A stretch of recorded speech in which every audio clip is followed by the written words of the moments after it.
தற்போது ஒரு முக்கிய செய்தியை நாம் பார்த்து கொண்டிருக்கிறோம். அதாவது பாகிஸ்தானின் முன்னாள் பிரதமராக இருந்தவர், பிரதம அமைச்சராக இருந்தவர், சர்வதேச அளவில் மிகப்பெரிய கிரிக்கெட் வீரராக அறியப்பட்டவர் இம்ரான் கான். அவர் காலமாகிவிட்டதாக ஒரு தகவலை திடீரென வைரலாக பரவி கொண்டிருக்கிறது. ஆனால் அந்த தகவலில் எந்த அளவுக்கு உண்மை இருக்கு என்பது மிகப்பெரிய கேள்வி. என்றால் அப்படி ஒரு சம்பவம் நடைபெற்றிருந்தால் பாகிஸ்தான் இந்நேரம் பெரிய பரபரப்பு ஏற்பட்டிருக்கும். ஆனால் தற்போது வரை பெரிதாக எந்த ஒரு அதிகாரப்பூர்வ அறிவிப்பும் அங்கிருந்து வரவில்லை.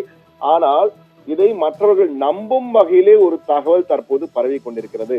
அதாவது பாகிஸ்தானின் வெளிநாடுகள் துறை அமைச்சகம், பாகிஸ்தான் ஃபாரின் அஃபேர்ஸ் மினிஸ்ட்ரி, அவருடைய செய்தி குறிப்பு ஒன்று வெளியாகி தற்போது வைரலாக சமூக வலைதளத்தில் பரவி கொண்டிருக்கிறது.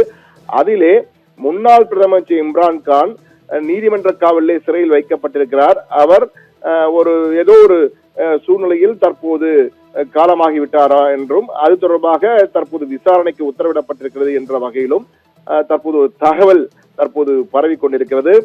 எனவே பொதுமக்களை நாங்கள் அமைதியாக இருக்கும்படி கேட்டுக்கொள்கிறோம். உரிய விசாரணை நடைபெற்றுக் கொண்டிருக்கின்ற வகையிலே வெளியுறவுத்துறை அமைச்சகம் ஒரு வேண்டுகோள் வைப்பது போன்றவும் அந்த செய்தி குறிப்பிலே இருக்கிறது. அது ஏற்கனவே நான் கூறியது போல அது ஃபேக்கா ரியல் என்ற வகையில் அது உண்மையா பொய்யா என்பது தெரியவில்லை. ஆனால் இப்படி ஒரு செய்தி அறிக்கை என்று தகவலாக வைரலாக தற்போது சமூக வலைதளங்களே பரவ ஆரம்பித்திருக்கிறது. தற்போது நாம் விசாரித்த அளவிலே இது 100% போய் வதந்தி என்றுதான் கூறுகிறார்கள்.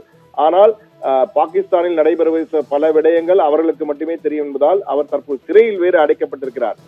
பாகிஸ்தானுடைய அடிலா சிறை ராவல்பிண்டி, பாகிஸ்தானின் ராணுவ தலைமையகம் இந்த ராவல்பிண்டியிலே அடிலா சிறை இருக்கிறது. அந்த சிறையில் தான் முன்னாள் பிரதம அமைச்சரான இம்ரான் கான், பாகிஸ்தானுடைய தஹ்ரீக்-இ-இன்சாஃப் என்ற கட்சியினுடைய தலைவர், அக்கட்சி மிக முக்கியமான கட்சி, பிரதான எதிர்கட்சியாக கிட்டத்தட்ட அதிக எம்பிக்கள் அந்த கட்சிக்கு தான் இருக்கிறது. தற்போதுள்ள கூட்டணி அரசு தான் அங்கு இருக்கிறது. ஆனால் இவர் தற்போது சிறையில கிட்டத்தட்ட 200 வழக்குகள், ஒன்றல்ல இரண்டல்ல 200 வழக்குகளுக்காக, பல்வேறு வழக்குகளுக்காக சிறையில அடைக்கப்பட்டிருக்கிறார், நீதிமன்ற காவலில் அடைக்கப்பட்டிருக்கிறார். அந்த சிறை அருகேதான் அவருடைய ஆதரவாளர்கள் 2 நாட்களுக்கு முன்பு ஒரு மிகப்பெரிய வேண்டுகோளை வைத்தார்கள். அரசாங்கத்திடமும் சுப்ரீம் கோர்ட், பாகிஸ்தானுடைய சுப்ரீம் கோர்ட்டிடம் அவர்கள் ஒரு முறையீடை செய்தார்கள்.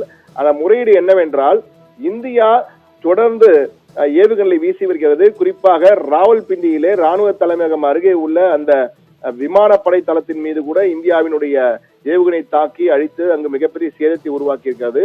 அதன் அருகில் தான் அடிலா சிறைச்சாலை இருக்கிறது. எனவே அந்த அடிலா சிறைச்சாலை தாக்கப்பட்டால் அங்குள்ளோருக்கு பெரிய பிரச்சனை ஏற்படும். எனவே அவரை விடுதலை செய்ய வேண்டும், ஜாமீனில் குறைந்தபட்சம் பரோலில் வெளியே அனுப்ப வேண்டும் என்ற வகையில் கோரிக்கை வைத்திருந்தார்கள்.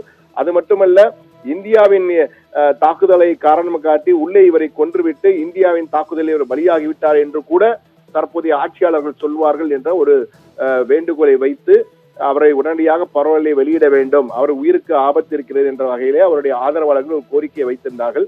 இந்த சூழ்நிலையில் தான் தற்போது இம்ரான் கான் காலமாகிவிட்டார். அதுக்கு என்ன ஒரு இக்கட்டான ஒரு சூழ்நிலையில் இம்ரான் காலமாகிவிட்டார், அது குறித்து விசாரணைக்கு உத்தரவிட்டோம் என்ற வகையிலே ஒரு செய்தி குறிப்பு தற்போது பரவி வருகிறது. எனவே இது மிகப்பெரிய ஒரு பரபரப்பை தற்போது சர்வதேச அளவிலே ஏற்படுத்தியிருக்கிறது. ஆனால் பாகிஸ்தானிலே தற்போதுதான் சண்டை நிறுத்தம் வந்திருக்கிறது.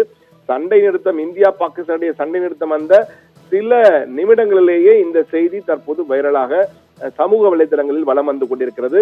இதில் எந்த அளவுக்கு உண்மை என்பது நாம் ஏற்கனவே கூறியது போல் நாம் விசாரித்ததிலே துளியும் உண்மையிலே இது மிகப்பெரிய வதந்தி என்றுதான் கூறியிருக்கிறார்கள். ஆனால் பாகிஸ்தானிலே பல விடயங்களிலே பாகிஸ்தான் பச்சை பொய் சொல்வதே பெரிய நாடகங்களை பலமுறை ஆடி இருக்கிறது. எனவே இதில் என்ன உண்மை என்பது இதுவரை தெரியவில்லை. அதிகாரப்பூர்வமாக அந்த கட்சியின் சார்பில் எதுவும் அறிவிப்பு வந்தாலும் தெரியும்.